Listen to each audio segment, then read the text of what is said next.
Nós vamos estudar a partir de hoje a carta de Paulo aos Romanos. Importante e fundamental para os nossos dias. Eu espero que de fato possamos ser e aprender muito e sermos muito edificados ao estudarmos essa carta tão fundamental. Muito bem, meus amados. Eu sugiro que, se você puder, arrume um papel, uma caneta, anotem alguns detalhes que nós vamos colocar. Eu vou disponibilizar, assim que possível, um esboço que nós temos dos primeiros capítulos. Porque essa carta aos Romanos, eu estou convencido que é o livro mais importante do Novo Testamento. É o livro mais importante do Novo Testamento. Nele o apóstolo Paulo vai explicar de uma forma detalhada o que é o Evangelho, o que é ou o que faz parte a justiça de Deus. As questões mais fundamentais, como um homem pode se relacionar com Deus, porque há necessidade de que haja um Salvador, porque a justificação é somente pela fé, porque a justificação ou a salvação das almas não vem através de obras. Porque o mundo está como está. Por que as coisas ao nosso redor estão tão degradadas, tão decaídas? Todas estas respostas nós encontramos aqui nesta carta. O apóstolo Paulo vai tratar, inclusive, do cristianismo, o que é o verdadeiro cristão. Porque nem todos aqueles que afirmam ser cristãos, de fato, são. Vai falar de vida prática, de manifestação exterior da salvação. São assuntos importantes que são abordados aqui nessa carta. E ela é fundamental para que nós tenhamos a completa compreensão da mensagem do Evangelho. De todas as cartas do apóstolo Paulo, sem dúvida nenhuma, a carta aos Romanos é a carta mais doutrinária. É a carta que foi escrita até mesmo de uma forma de um tratado doutrinário em defesa do Evangelho, na exposição do Evangelho.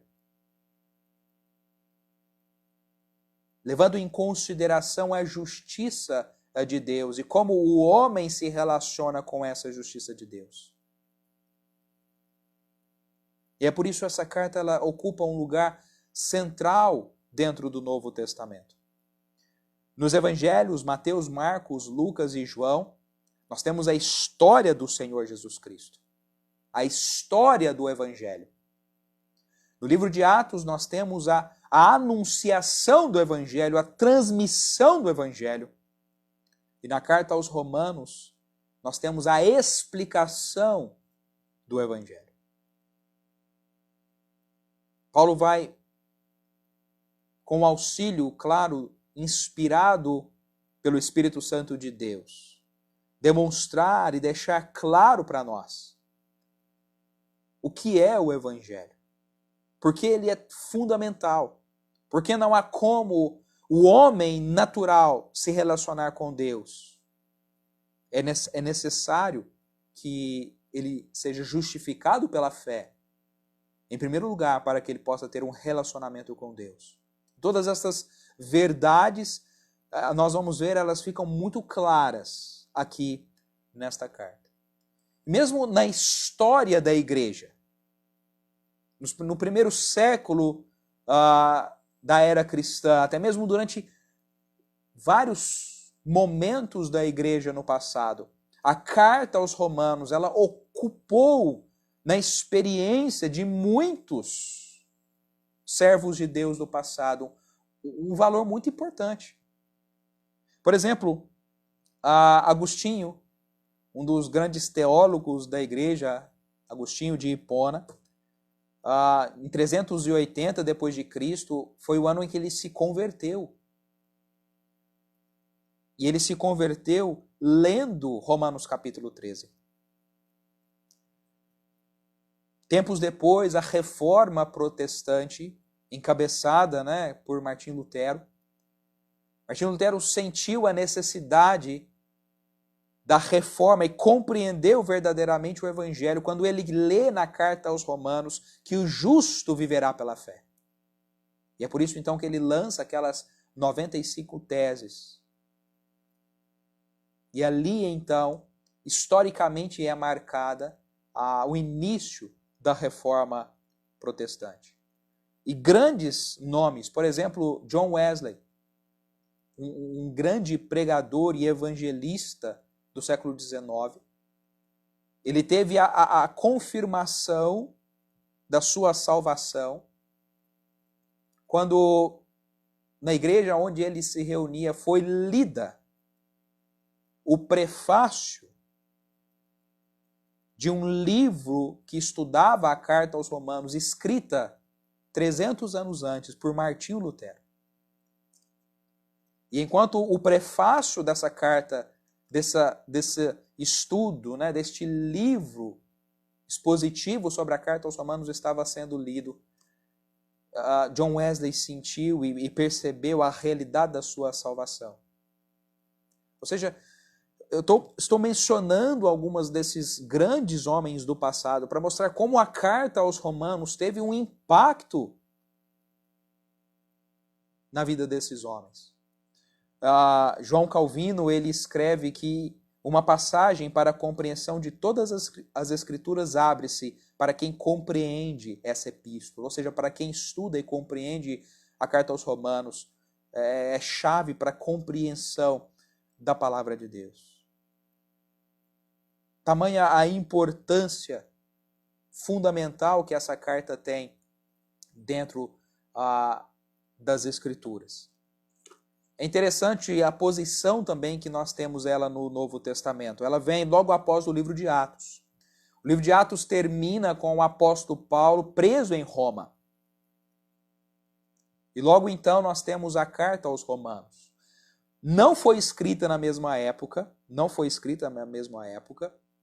mas é interessante como ela é posicionada dentro dos escritos, né, do Novo Testamento. Ela não foi a primeira carta a ser escrita, mas ela é a primeira no grupo das cartas que agora são apresentadas para nós. Nós temos os 4 evangelhos, depois nós temos o livro histórico de Atos, e a parte das epístolas, das cartas, começa com a carta aos Romanos. E de fato ela é a explicação de tudo aquilo que já havia para o leitor do Novo Testamento, tanto dos evangelhos como do livro de Atos. Ela é a explicação do evangelho que foi revelado em Jesus Cristo, foi pregado no livro de Atos, e agora então ele é explicado na carta aos Romanos. E ela dá início então à parte epistolar do Novo Testamento. E desta forma então ela ocupa esse lugar. Agora, como eu disse, hoje nós vamos simplesmente fazer essa introdução dessa carta, sem entrar em muitos detalhes ainda. Agora, convido que vocês abram as suas Bíblias aí no capítulo 1 da carta aos Romanos, e nós vamos ler apenas os primeiros 7 versículos, embora nós não vamos explicá-los hoje, mas nós vamos ler os primeiros 7 versículos para começarmos então essa introdução e demonstração daquilo que nós conhecemos de contexto histórico desta carta.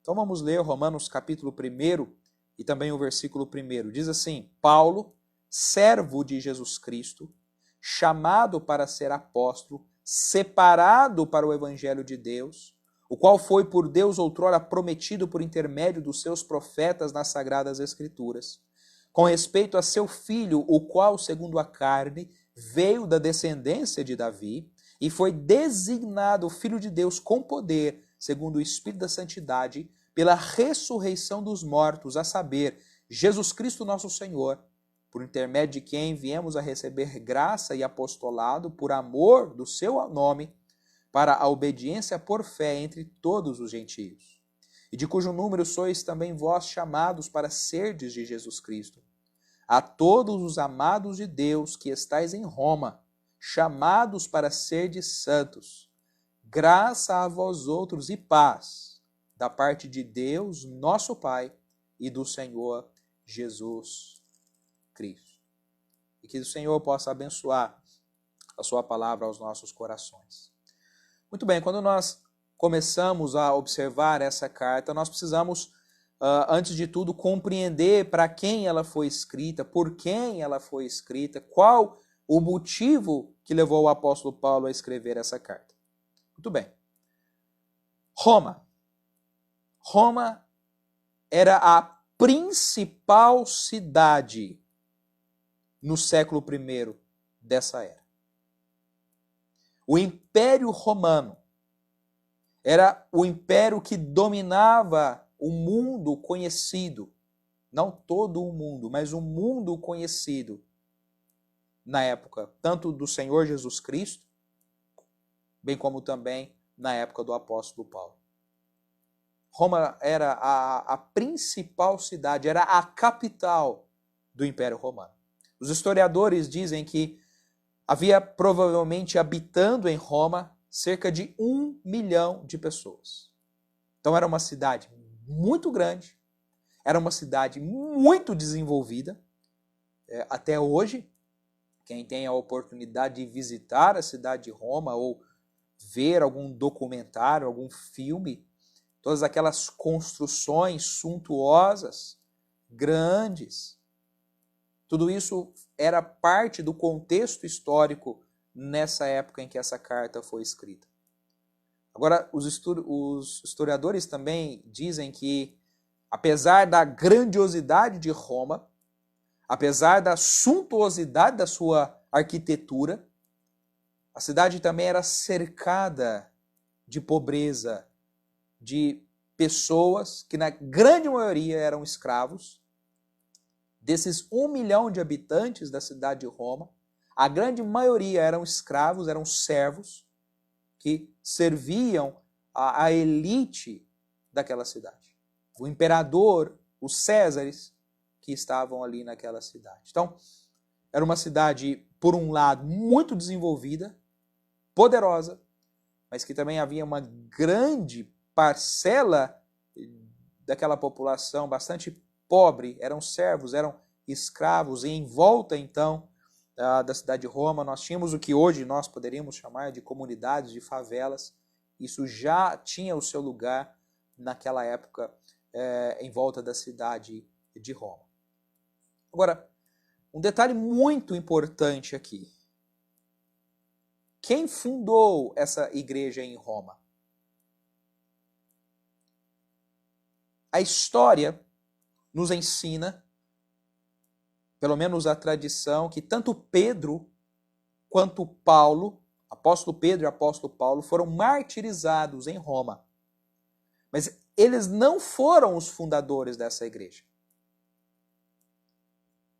A melhor hipótese de quem levou o evangelho, quem pregou na igreja em Roma e aquelas pessoas em Roma, então foi formada a igreja na cidade de Roma, foram cristãos anônimos. Pessoas que em outros lugares tiveram contato com o evangelho, foram salvos por Deus e por várias circunstâncias, perseguição, talvez moravam em Roma, retornaram às suas casas. Eles levaram o evangelho, começaram a anunciá-lo na cidade, pessoas começaram a crer no evangelho, a crer na palavra de Deus, a depositarem a sua fé no Senhor Jesus Cristo, e então a igreja de Roma então foi formada.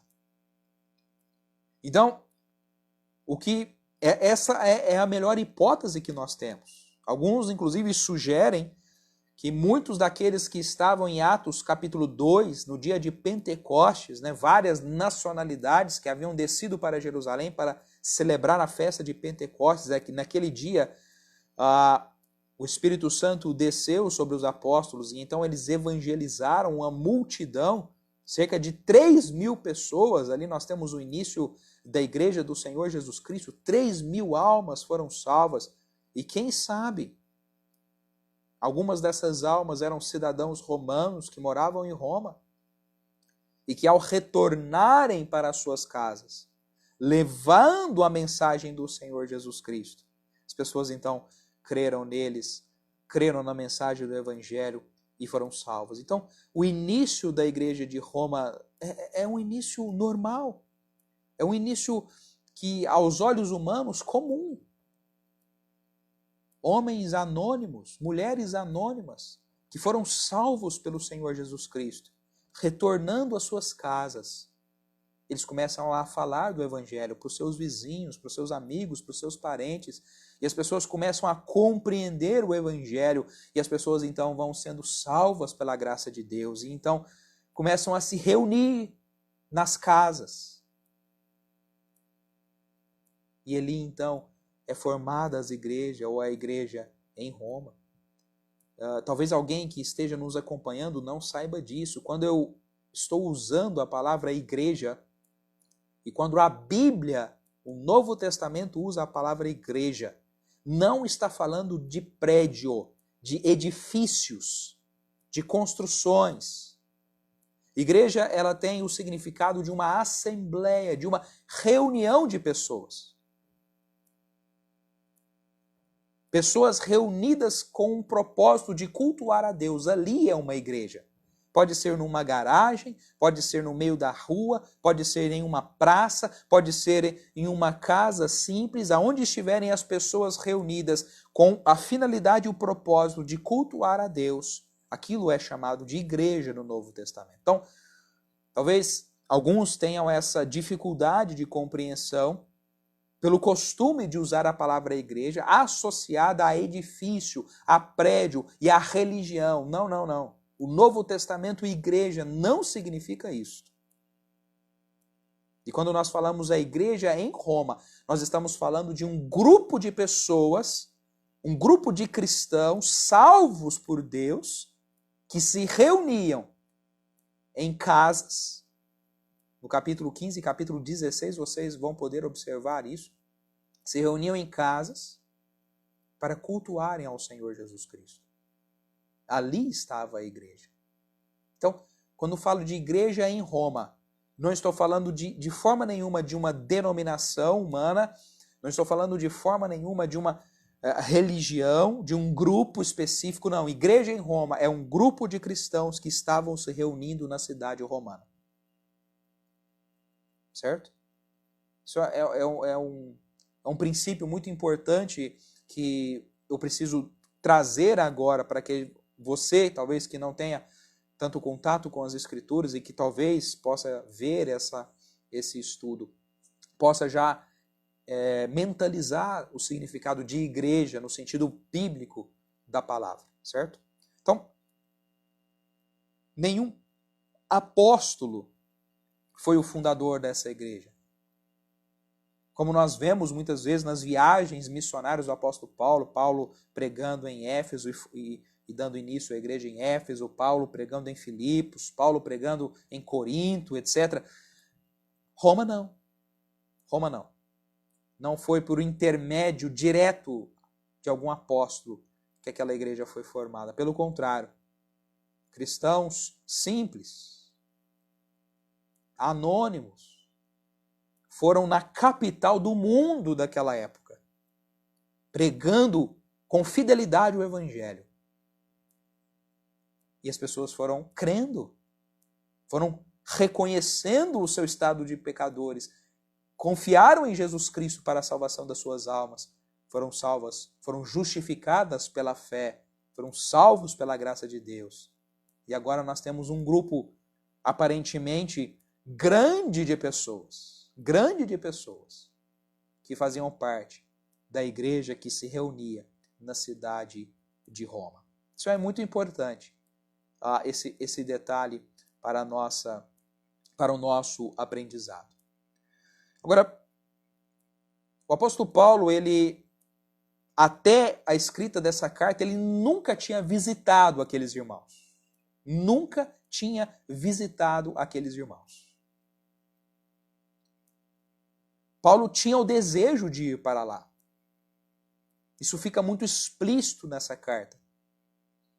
Era um grupo de irmãos que Paulo ouviu falar, várias notícias chegaram ao ouvido do apóstolo Paulo, e notícias boas. Essa era uma igreja com um bom crescimento espiritual, uma boa maturidade espiritual, mesmo que nenhum apóstolo estava presente, tanto no início como no crescimento dessa igreja. Isso é importante, isso fala muito com relação à autonomia das igrejas. A igreja não precisa estar ligada a nenhum nome importante, a nenhum líder importante.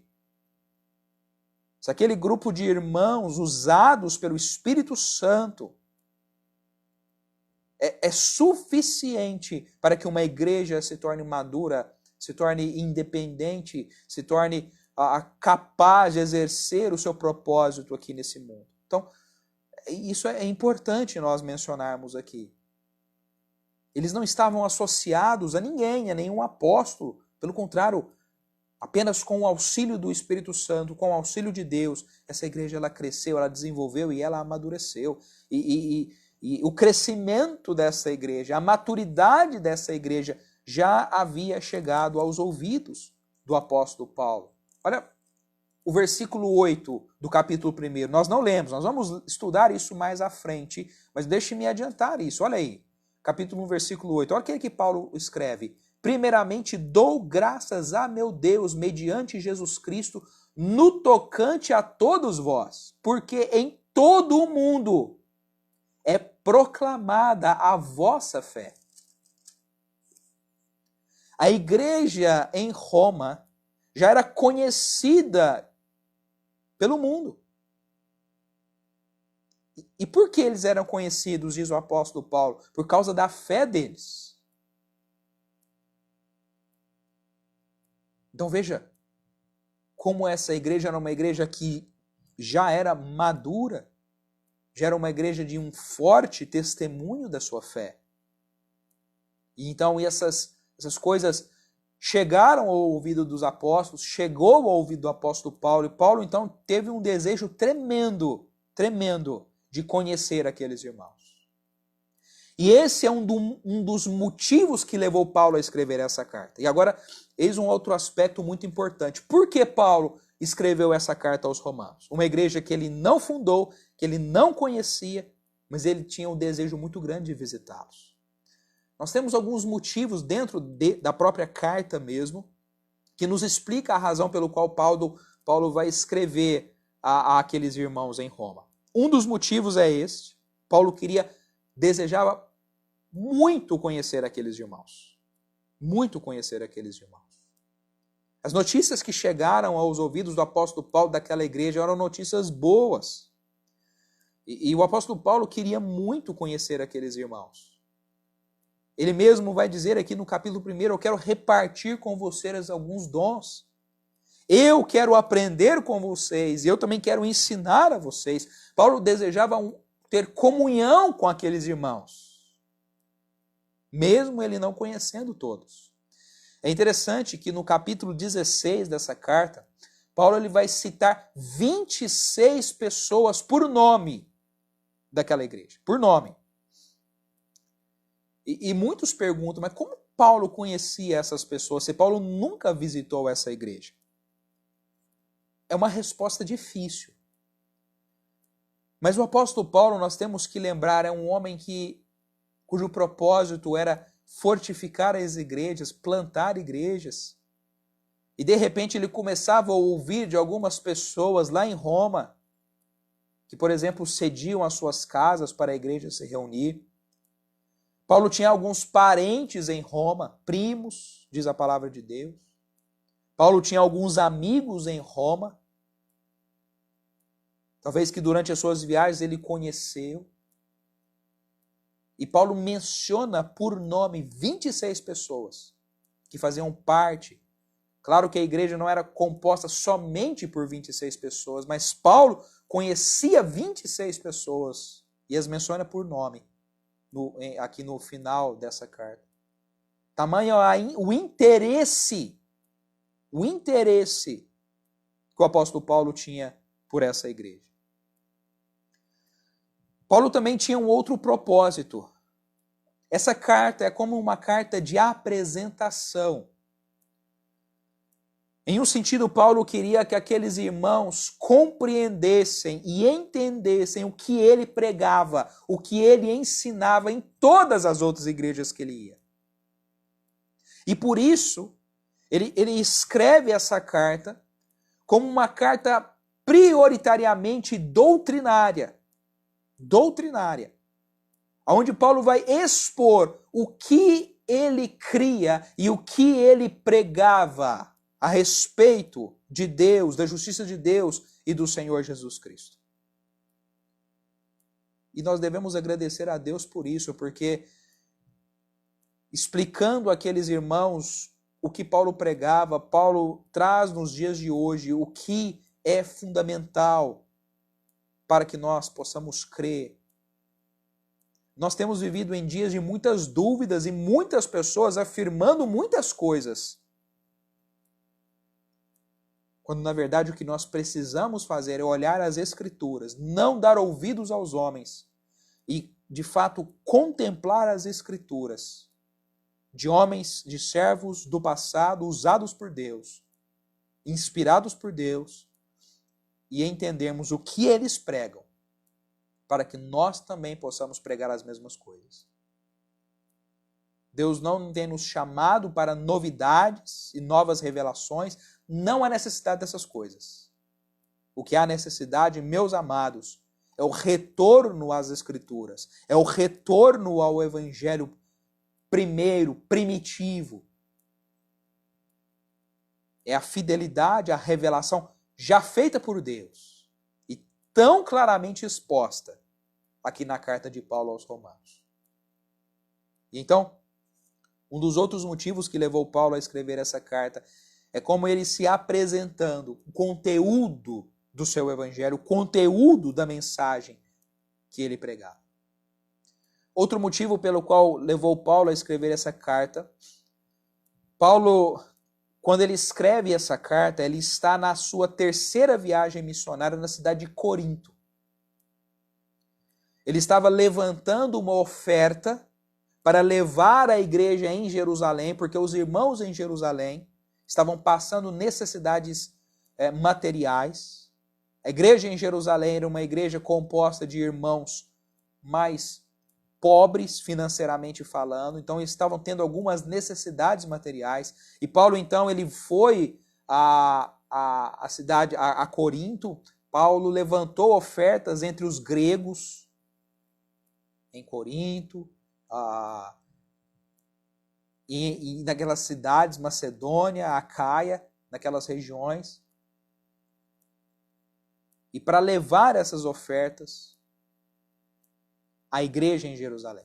Então é nesse contexto que Paulo está escrevendo essa carta. No final da sua terceira viagem missionária, quando ele estava pronto para voltar a Jerusalém, levando essas ofertas. E depois, então, o plano de Paulo era o seguinte. O plano de Paulo era esse, presta atenção. Ele iria, então, recolher essas ofertas, ia voltar para Jerusalém, distribuir essas ofertas para Jerusalém, e depois, então, ele tinha um desejo de voltar à Europa e começar a evangelizar a Espanha. Isso você lê aqui nessa carta. Paulo, ele queria voltar para começar a evangelizar a Espanha.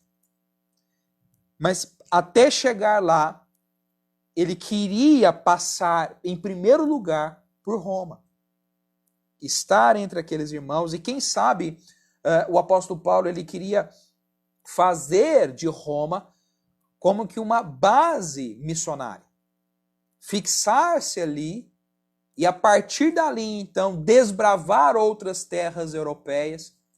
E como ele vai mencionar aqui no final dessa carta, ele tinha o desejo de ir à Espanha e começar o evangelho, a evangelizar também ali. Agora, os planos de Deus foram diferentes. Os planos de Deus foram diferentes. ele recolhe as ofertas, volta para Jerusalém. Só que lá em Jerusalém, ele vai ser preso.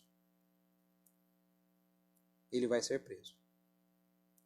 Vai passar por diversas dificuldades, vai recorrer, como Paulo era cidadão romano, ele vai recorrer a César. E depois, mais ou menos de 2 anos, ele vai para Roma.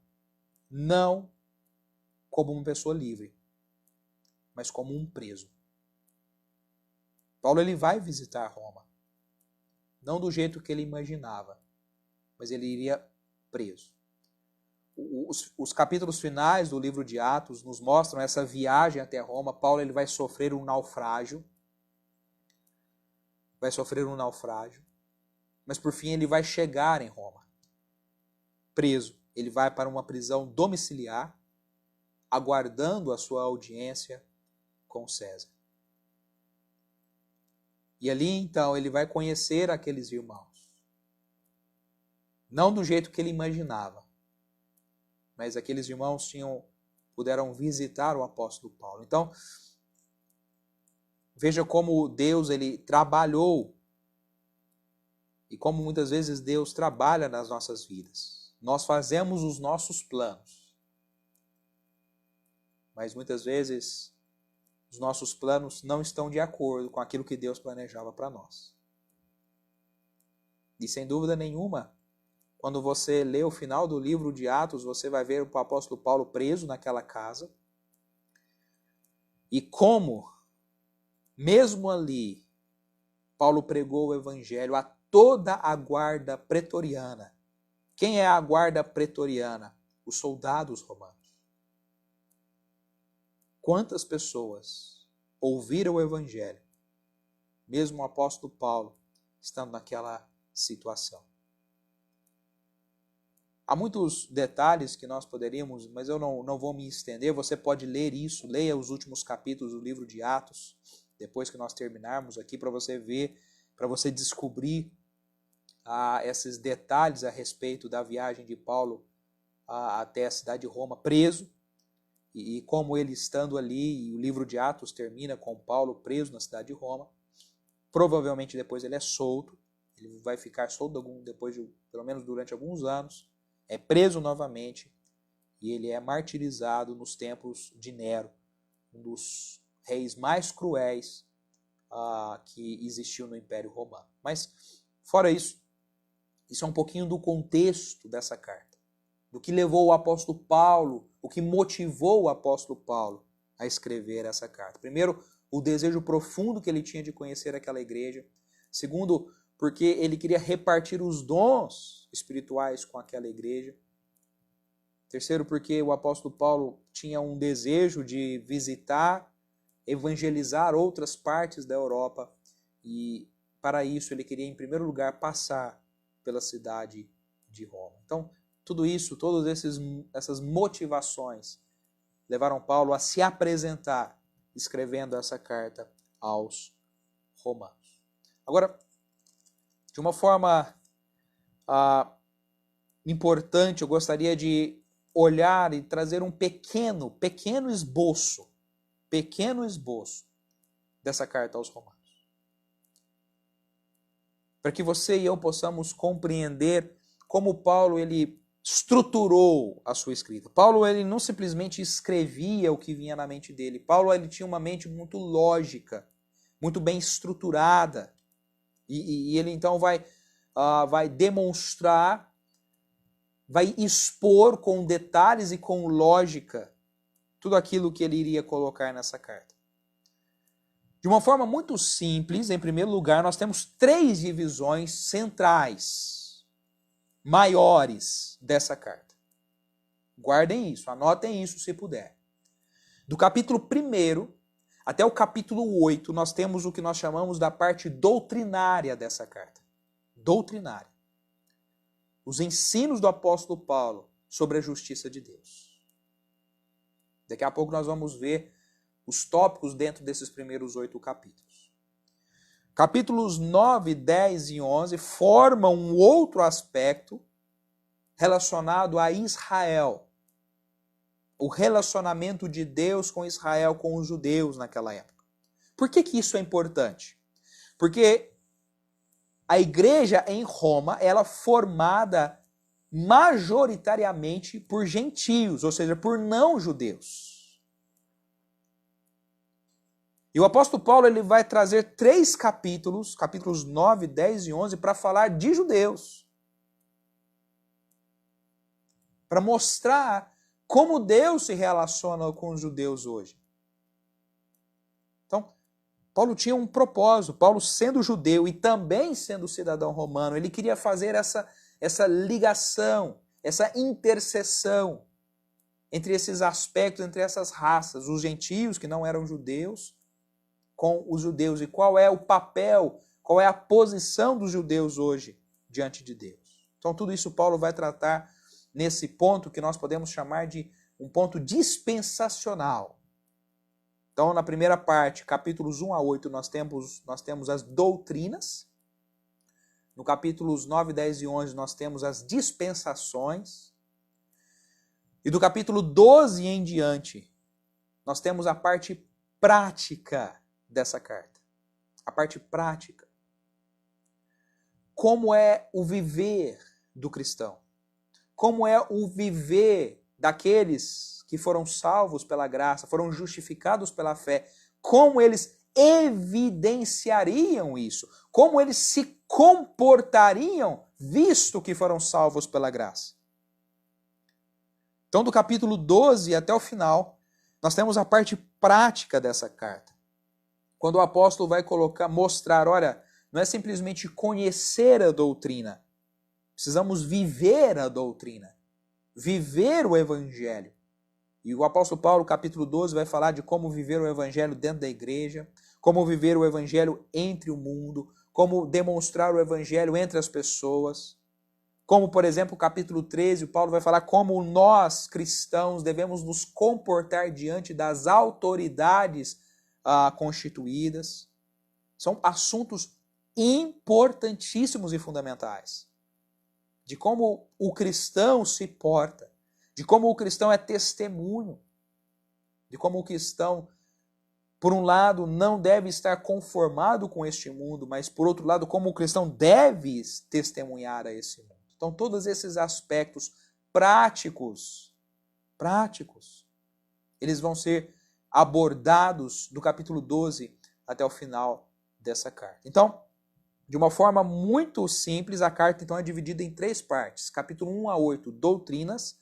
Capítulos 9, 10 e 11, dispensação. Capítulos 12 até 16, prática. A prática da doutrina, certo? Ora, gostaria de destacar a primeira parte dessa carta, capítulos 1 a 8. Nos capítulos 1 a 8, meus amados irmãos, o apóstolo Paulo ele vai tratar o tema dessa carta, é descrito para nós nos versículos 16 e 17 do capítulo 1. Acompanhe comigo, capítulo 1 da carta aos Romanos, versos 16 e 17, são o tema dessa carta. Paulo diz, pois não me envergonho do evangelho, porque é o poder de Deus para a salvação de todo aquele que crê, primeiro do judeu e também do grego. Visto que a justiça de Deus se revela no evangelho de fé em fé, como está escrito, o justo viverá por fé. Nesses versículos, nós temos o tema dessa carta. E qual é o tema dessa carta? A justiça de Deus. Justiça de Deus, conforme Paulo diz no verso 17, que ela é manifestada, ela é demonstrada, ela é revelada pelo Evangelho de Deus. Mas o primeiro ponto, o tema dessa carta é a justiça de Deus. A justiça de Deus. E é dessa forma, então, que o apóstolo Paulo ele vai trazer isso diante de nós. O que é a justiça de Deus? Qual é a importância de nós entendermos a justiça de Deus que se revela por meio do Evangelho do Senhor Jesus Cristo. E para isso, então, nesses primeiros 8 capítulos dessa carta, Paulo vai estar tratando sobre esse assunto. Como a justiça de Deus ela vai ser mostrada, como a justiça de Deus ela vai sendo revelada. A partir do verso 18 do capítulo 1, Paulo vai iniciar a parte doutrinária dessa carta. Do capítulo 1, versículo 18, até o capítulo 3, versículo 20, Paulo vai falar da necessidade da justiça de Deus. Da necessidade da justiça de Deus. E Paulo vai falar nesses 3 capítulos, capítulo 1, 18, até capítulo 3, versículo 20, sobre o pecado e a condenação. Esses são os assuntos desses capítulos. Pecado e condenação.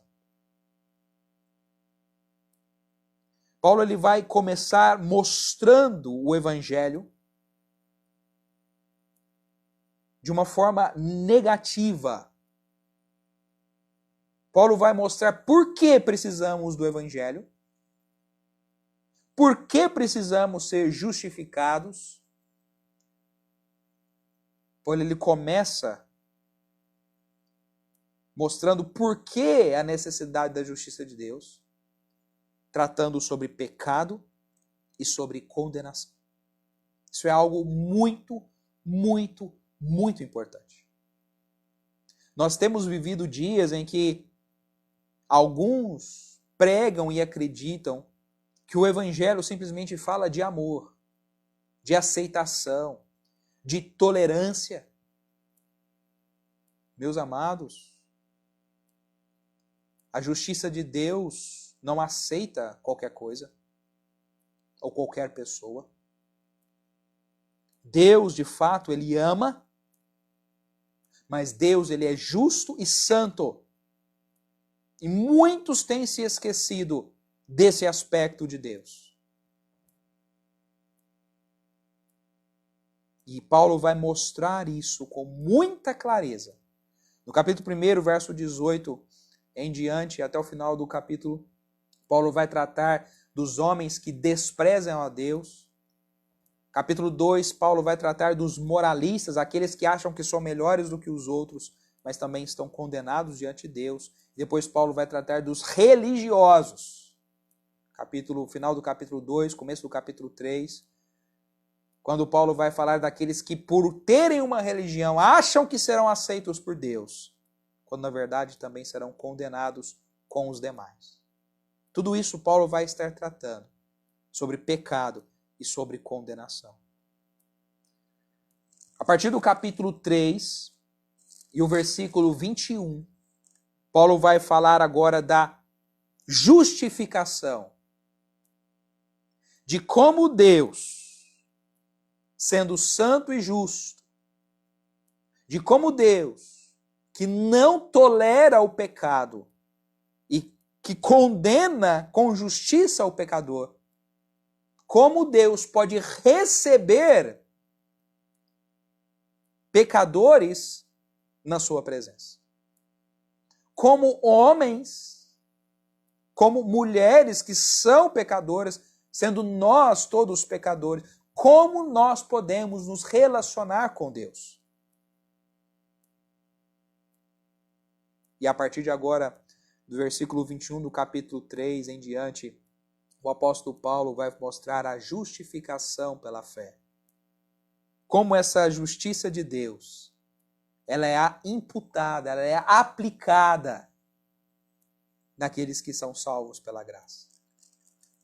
No capítulo 4, Paulo vai usar alguns exemplos do Antigo Testamento de pessoas que creram, apesar de serem pecadoras, creram em Deus. Isso lhes foi imputado, foi debitado nas contas dele a justiça de Deus.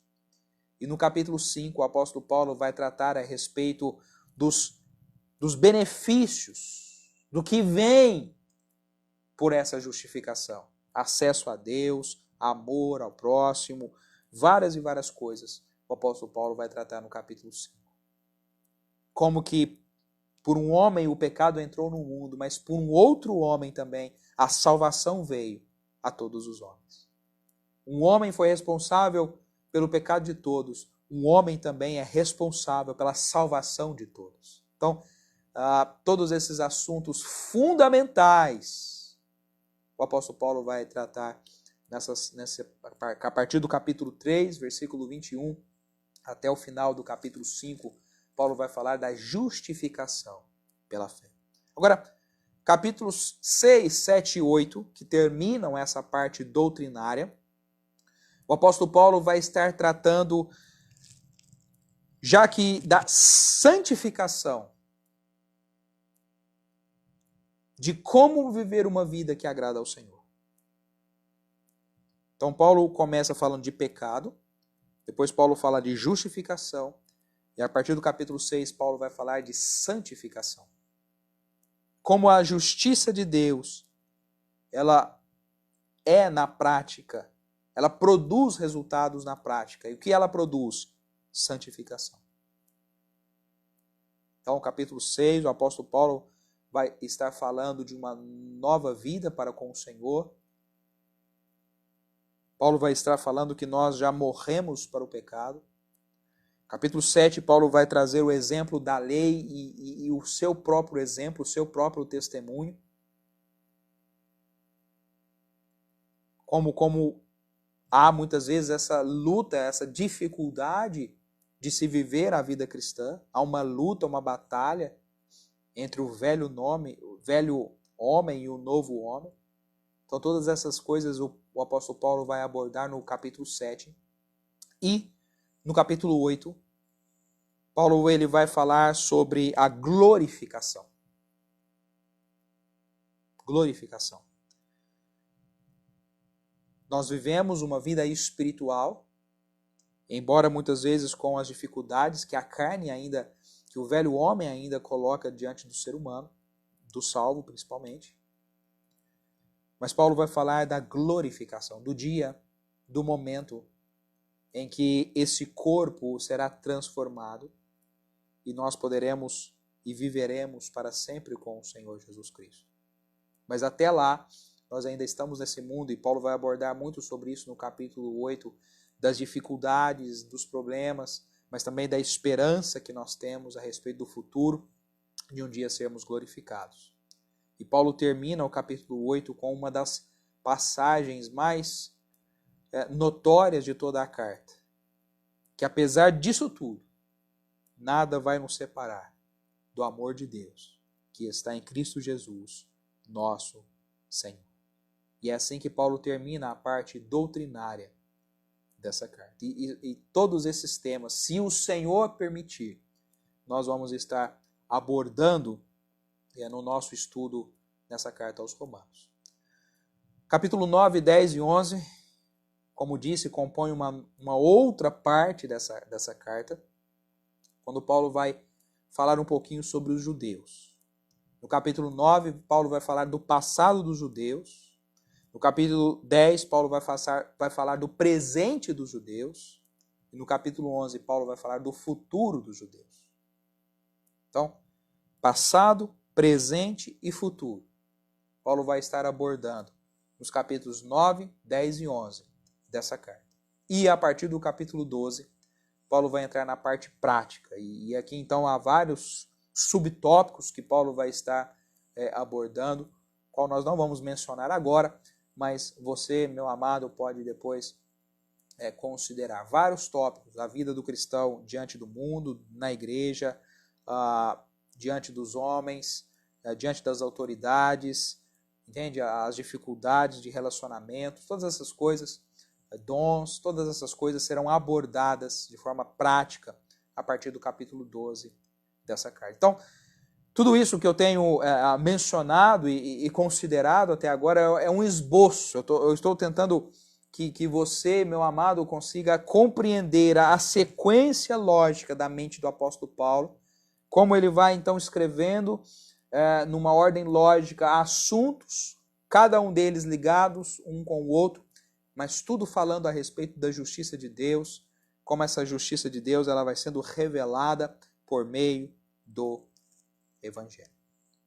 Muito bem, meus amados, eu não quero demorar mais, nós vamos terminar por aqui nessa parte introdutória dessa carta aos Romanos, e na semana que vem, se o Senhor permitir, nós vamos começar aí no versículo 1 do capítulo 1, estudando a respeito dessa introdução, da saudação do apóstolo Paulo a respeito desses irmãos ali em Roma.